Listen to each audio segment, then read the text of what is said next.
Segunda parte de Retas Bezerro Rabino Shmuel, quinta-feira, quinta parte da Parashat Tetzaveh Shmot Êxodo, capítulo 29, a partir do versículo 19. Estamos falando das oferendas inaugurais, com as quais será perdoado e nomeado Aaron e seus herdeiros para sempre como sacerdotes no templo de Deus. E falamos ontem o início do processo, onde se oferecia um touro e se selecionava 2 carneiros, e falamos da oferenda do primeiro carneiro como era feita.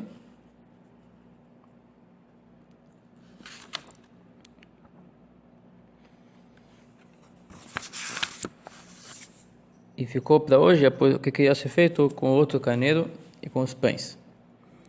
Então, Deus disse para Moshe: você tomará o segundo carneiro, Arão e seus filhos vão apoiar suas mãos sobre a cabeça dele, novamente em pedido de expiação. Como de costume, em oferenda de expiação, se apoia na cabeça, o expiado apoia sobre a cabeça do animal que será oferecido.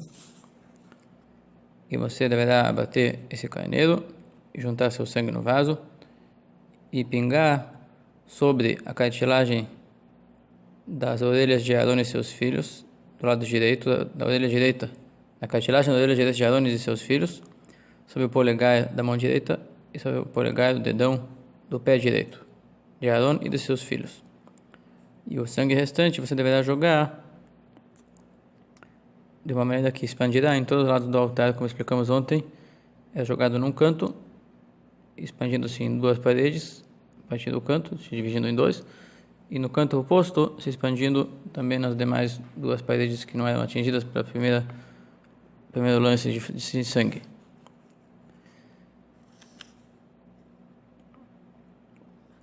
Depois Deus diz: junte do sangue que está sobre o altar, uma pequena parte, e do azeite da unção, um azeite especial preparado para ungir, com o qual se ungiu.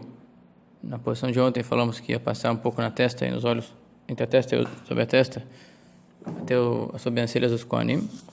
Junte um pouco desse sangue, um pouco desse azeite, e respinga, salpica, asperge sobre Arão e seus filhos e sobre suas roupas, aquelas roupas especiais que citamos anteontem, no início da semana, como eram feitas.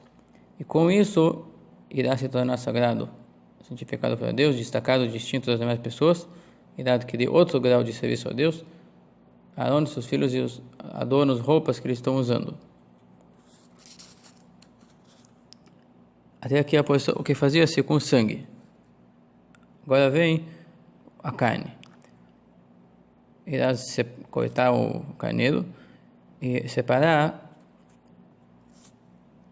o sebo principal, a cauda, que somente em carneiros é oferecida a cauda e não em touros e em cabritos, mas o carneiro tem uma cauda mais gordurosa e ela é oferecida no altar. Então, o sebo principal, a cauda, o sebo secundário que cobre o estômago, o diafragma, a princípio com um pedaço de diafragma, o diafragma com um pedaço do fígado, e os 2 rins com o sebo que cobre eles, e de maneira excepcional também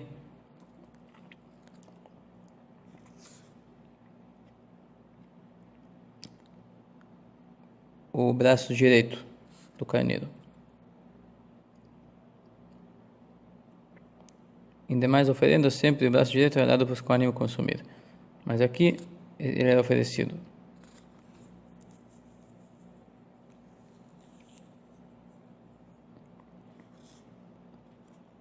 Como exceção, porque ele é um carneiro de inauguração perfeita, que vai causar que os Kohanim poderão trazer a paz sobre a pessoa que faz o serviço, sobre o altar e sobre a pessoa pela qual é oferecido, em mérito de qual é oferecido uma oferenda. Então, uma oferenda diferente, inaugural dos Kohanim. Agora, vira-te para os pães que estão no cesto preparados. Havia lá 3 tipos, falamos. Um pão ázimo seco, um pão ázimo em cuja massa se misturava azeite, antes de assar, e outro pão asmo que foi assado seco e depois foi passado sobre ele o azeite por fora. Pegue um pão de cada tipo do cesto, que foi preparado antes, e coloca esses sebos que falamos, sebo, cauda, diafragma, parte do fígado, rins e a coxa e o braço direito do carneiro, sob as mãos de Arão e de seus filhos, e você ergue por baixo. No caso aqui, nesses dias, toda a oferenda hoje foi feita por Moshe. Não só nesse dia, mas eram 7 dias. Eram 7 dias chamados Shivat Yemei HaMiluim, 10 dias da inauguração, da nomeação dos Kohanim. E nesses dias, Moshe prestava o serviço como se ele fosse o Kohen, fazendo as oferendas, abatendo os animais, respingando o sangue, tudo que tinha que ser feito, Moshe fazia. E os ofertantes eram os Kohanim. Assim, eles eram espiados e depois eles podiam se tornar ofertantes para terceiros. Então, assim como de costume, quando se ergue uma porção de colocar no altar, é colocada na mão do ofertante. E o Kohen coloca as mãos por baixo das mãos dele e ergue aquilo no ar. Levanta um pouco. E caminha por 4 direções do mundo. Então, aqui Moshe colocou a mão embaixo das mãos dos Kohanim e movimentava essa oferenda por 4 cantos da terra, em homenagem àquele a quem pertencem os 4 cantos da terra. E o caso aqui, movimentação por 4 lados, temos a tradição que ela anula decretos maus e ventos que fazem mal para a produção agrícola. E levantar e abaixar é uma homenagem àquele que o céu e a terra lhe pertencem e impede prejuízos com orvalho ou com chuva que pode vir num momento não oportuno, num momento ruim. Então aqui a questão da movimentação de uma oferenda vem anular decretos que venham de qualquer direção, em qualquer forma.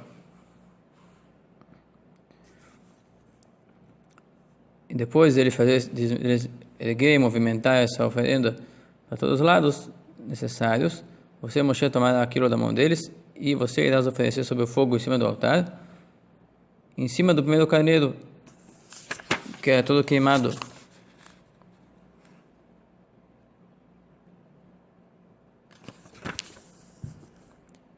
Então lá na fogueira já foi feito antes o primeiro carneiro, ele estava sendo queimado, consumido no fogo. Agora pega essas porções que você separou e queima junto com o primeiro carneiro todo. Aqui no segundo carneiro sobrou parte da oferenda, porque ela é oferenda de paz, não é toda ela queimada. Você, Moshe, está servindo como Kohen, então você terá uma porção para ti, que sempre os Kohanim têm que comer uma parte das oferendas de expiação. Então aqui Moshe ia tomar para ele o peito desse segundo carneiro, você irá erguer ele sozinho diante de Deus, também como dissemos, para todos os lados, para cima e para baixo, para frente e para trás, para leste para frente e para trás aqui, essa movimentação. E ele servirá para ti como porção, você deverá consumi-lo, Moshe. Depois tem ali, a partir desse ato, dessa separação de órgãos, irá ser decretado para sempre que Kohanim, quando fazem o serviço em nome de um ofertante, retém para eles o peito, o braço direito,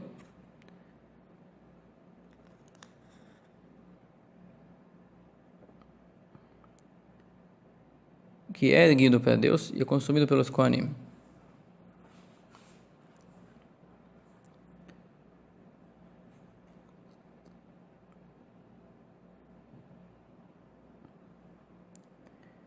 Então aqui você vê que eles tinham lá um comportamento diferente nas oferendas de todas as oferendas que vieram depois.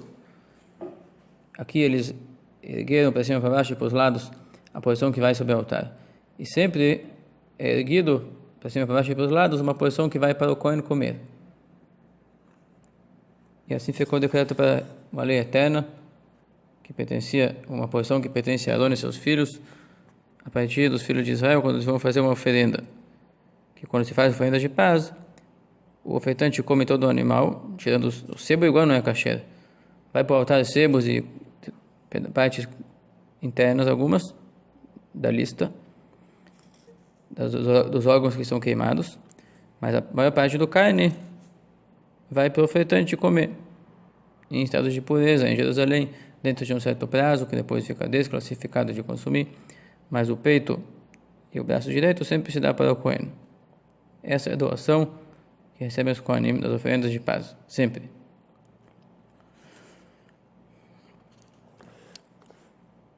Então aqui tem um direito herdado que os Kohanim têm a partir de Aaron, de sempre receber uma porção de carne de cada oferenda de paz oferecida. Na verdade, esse direito não era tão fácil, dava dor de cabeça, porque eles tinham que comer uma quantidade imensa de carne para evitar que sobrasse essa carne. E imagina que eles não representavam apenas um judeu, e sim vários judeus, todo o povo. Eles eram uma pequena minoria, tinham que comer um pouco da carne de cada um. Era uma situação que exigia que comesse muita carne. Mais do que o normal e mais do que o saudável a princípio. A não ser que houvesse um milagre que eles conseguissem consumir tanta carne. E no segundo templo tinha um momento que os Kohanim passavam mal por causa disso. Capaz que naquela época não eram tão dignos de milagre. De qualquer maneira, aqui segue. Outra herança que eles têm do pai de Aaron, as roupas sagradas que pertencem a Aaron ficarão de herança para seus filhos depois dele. E através dessas roupas, eles serão nomeados como se estivessem ungidos e serão encarregados de representar o povo como foi o seu antepassado. Então, quando vier o filho de Arão descendente para herdar o cargo de sumo sacerdote, que a principal expressão desse cargo é fazer as oferendas do Yom Kippur, o dia onde se faz as oferendas mais sérias e nas salas mais íntimas do templo. Antes disso, ele tem que ser nomeado. E a nomeação vem através de vestir as roupas de Arão por 7 dias consecutivos. E preferencialmente a herança do sumo sacerdócio vem para um filho herdeiro do sumo sacerdote anterior. Se não tiver um filho digno de preencher o cargo, então nomeia-se outro sumo sacerdote. De qualquer maneira, qualquer um desses sumos sacerdotes, herdeiro ou não, deverá vestir as roupas por 7 dias e isso tornará ele sumo sacerdote.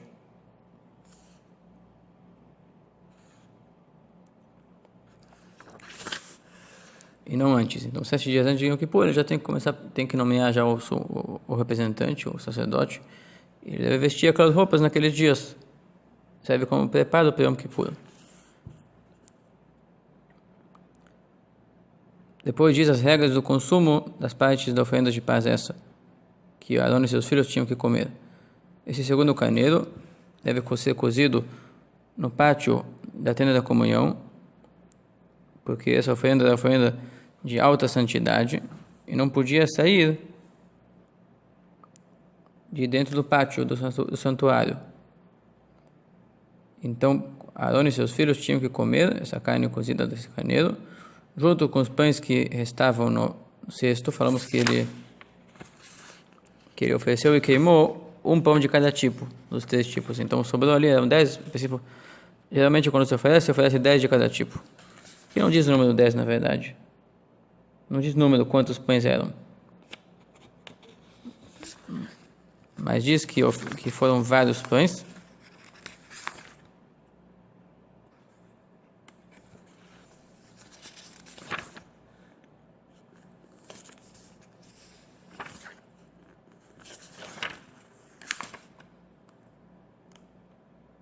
Aqui não diz quantos pães eram,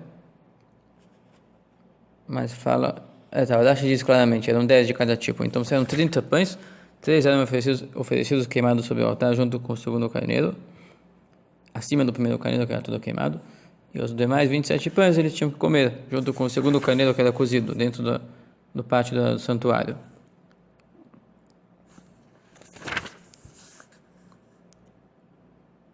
E com essa alimentação que eles vão comer, será perdoado para eles qualquer erro cometido, qualquer abominação, qualquer transgressão que poderia vir a ter cometido antes. A pessoa não pode servir como representante do outro se ele próprio não está perdoado e limpo de qualquer culpa. E através dessa oferenda aqui, eles serão expiados de qualquer débito que eles teriam. e como era um alimento de alta santidade, estranho que não seja um desses Kohanim não poderia comer essa carne. Caso sobrasse da carne do segundo carneiro e dos pães, até a manhã seguinte, deverá ser queimado no fogo e não consumido, porque é uma oferenda de alta santidade, e assim para sempre também existe classificação de santidade de diferentes oferendas, que tinham um local específico até onde podia se tirar eles. Alguma oferenda podia ser comida só dentro do monte do templo, e outras em toda Jerusalém, mas fora de Jerusalém nenhuma oferenda pode sair. E depois as oferendas têm prazos. Algumas são até a manhã seguinte, algumas são até a outra manhã. E de qualquer maneira, uma oferenda de alta santidade, a pessoa que não é Kohen não pode consumir. E é o caso dessa oferenda aqui. E assim você, Moshe, irá repetir essa operação para nomear Arão e seus filhos por 7 dias. Quer dizer que 7 dias tinha que oferecer cada dia mais um tolo e 2 carneiros e 30 pães. E eles tinham que consumir uma boa parte de um carneiro e mais 27 pães em cada dia desses. Entre Arão, Nadav, Hur, Elazar e Tamar eram 4 filhos que ele tinha. Ali, 5 pessoas. E aqui adiciona mais além disso. Até aqui foi oferendas feitas pelas pessoas ofertantes. Agora vem um touro para expiar, para completar a função do altar.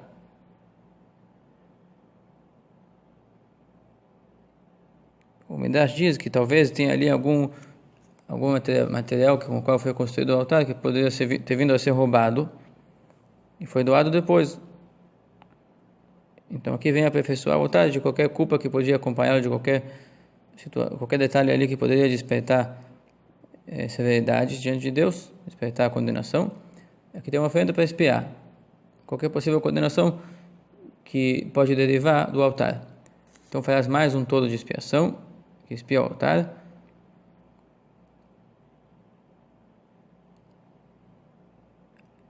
Isso naqueles 7 dias de preparo. Os Kohanim também vai se preparar o altar. Então se oferecia mais um tolo por dia. E depois o altar era ungido com o mesmo azeite de unção preparado para ungir os sacerdotes e os reis. Perdão, somente os sacerdotes. Os reis não está escrito aqui. E todas as unções eram no formato de um J, de um Raf grego, ou nem um Nun em hebraico. Quer dizer, um ponto, uma linha reta e mais um ponto embaixo. E com isso o altar se torna com santidade especial. E existem oferendas. Se uma oferenda chega para subir sobre o altar, muitas vezes ela, apesar de ser feita de maneira errada, não desce mais do altar. Ela é queimada ali, apesar de não valer para o seu ofertante por causa de algum erro no processo. Aqui diz: se o animal estava impróprio desde antes, por ter algum defeito corporal, por ter tido servido como uma parte de um pecado antes de ser oferecido, o animal que está ou incompleto fisicamente, ou incompleto espiritualmente, porque foi feito um pecado através dele, foi um instrumento de pecado, e não serve mais para oferenda. Esses aqui, o altar não resolve. E se sobe no altar, tem que tirar ele de cima do altar. Mas, se o problema dele foi no processo que o Kohen aplicou, ele levou a carne para cima do altar, com um grande atraso, depois de passar um dia, e aquilo já tinha que ser queimado porque passou o dia, ou porque saiu para fora do templo, como não podia sair, voltou, ou se impurificou tocando em algum inseto morto, alguma coisa que impurifica, ou que foi abatido. A intenção do Kohen na hora de fazer o abatimento do animal era para outro tipo de uso, não para o uso pelo qual ele ia representar. Esse animal sobe no altar e não desce mais. São leis meticulosas do sacerdócio. Até aqui a porção do Chumash desta quinta-feira.